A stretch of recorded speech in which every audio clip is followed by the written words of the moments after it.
Hi, I'm Shannon Schultz and I'm a special education instructional coach for the Fond du Lac School District. Today I want to do some modeling of how we would use conferring with middle school level graders.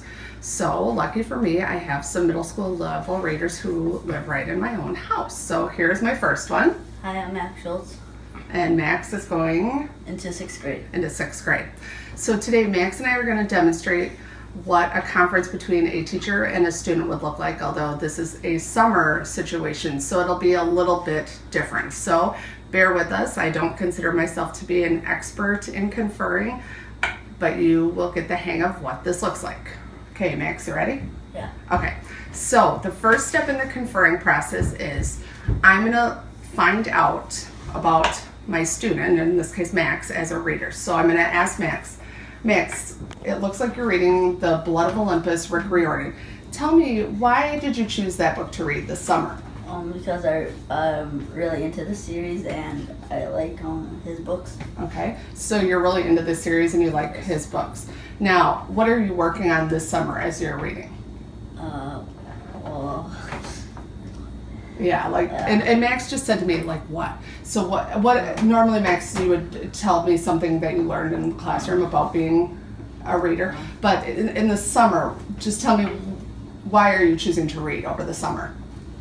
So I can get smarter. Okay, Max wants to continue to grow as a reader and get smarter, so that's why he's reading this summer, and probably because, do I make you?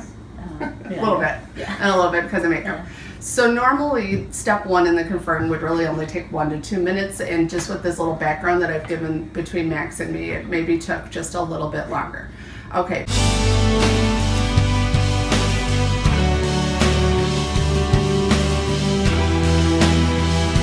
But what I do know about Max, and I'm going to give Max a little compliment as a reader. What I know about Max, because I know Max as a kid and as a reader, Max has read I don't know how many of the Rick Riordan books. So one thing I want to compliment you on, Max, is that you've really found this genre and this author, and you've really stuck with it, and you've really grown as a reader by reading a lot of his work.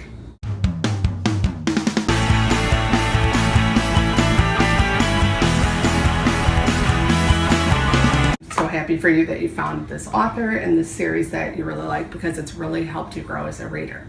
Now, the next part of the conference would be the teaching point.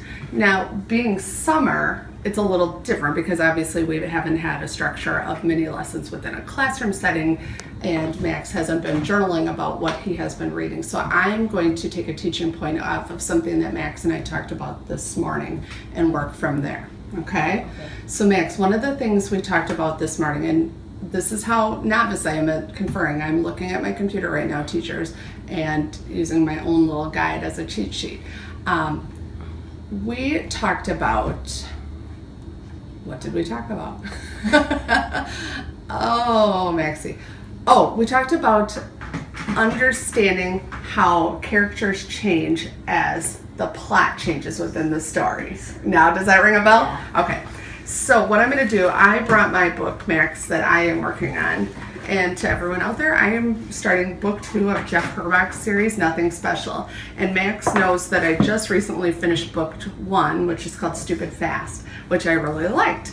But, so Max, I'm going to show you how characters change as plot changes. So I'm going to take from my book and do a little bit of reading with you and tell you a little bit about how my character has changed as the plot has changed. So I'm going to back up just a bit.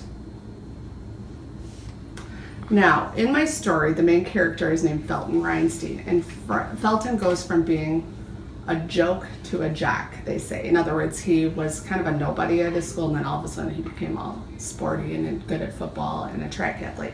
So that has really caused him to change, and one of the biggest changes is his change in friendships. He's no longer good friends with his best friend, who was his best friend for years, named Gus. So what I want you to show is how Felton has changed in how he thinks about Gus. Okay? So, give me just a second.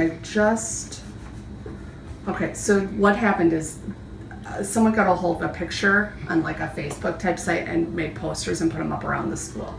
So they're guessing it was Gus. So, like 100 of my stupid blank classmates sat in the commons, whispering, covering their mouths, totally laughing. Gus was one of them. He sat there giggling with freaking Maddie O'Neill, who he had just started going out with. I went over them. Did you guys see who did this? I asked. Gus wouldn't even look at me. Maddie started saying, somebody doesn't like you. Somebody? I asked. My face got hot. I got dizzy. I thought, I'm going home, which is what I would have done when I was a little squirrel nut kid who everyone picked on. Run away, run away. Actually, I ran away just this summer, last time I was in Florida. My second response, I will figure out who made these freaking pictures. I will hunt them down. I will beat them into a red mist. Kill, kill. Maddie said, it's okay that you're gay, Felton. Somebody's gonna pay, I said, and walked away. So I'm gonna stop us right there, Max. Like I said, characters, when we're reading, we often see how characters change as plots change. And so one of the ways we've seen that Felton has changed is that he has changed his friendships because he's now one of the cool guys. So could you tell in my tone how he was talking towards his former great friend Gus?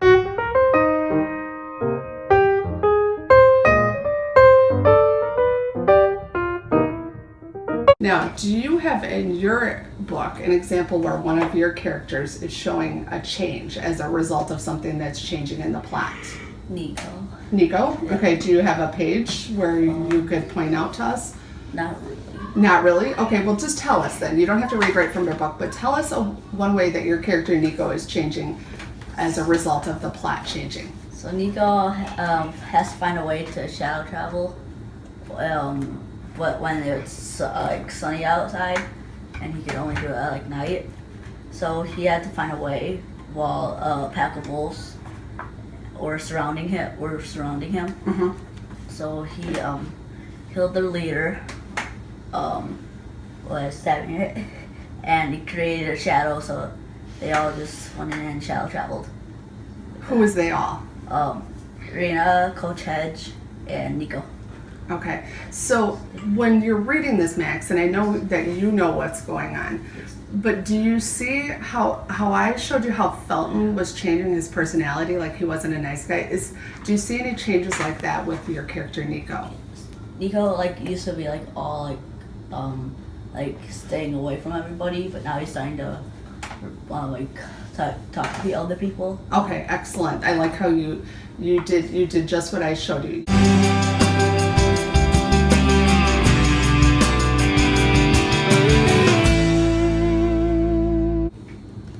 All right, so Max, the last thing that I want you to think about as we're leaving, well, we're not really going anywhere, let's be honest.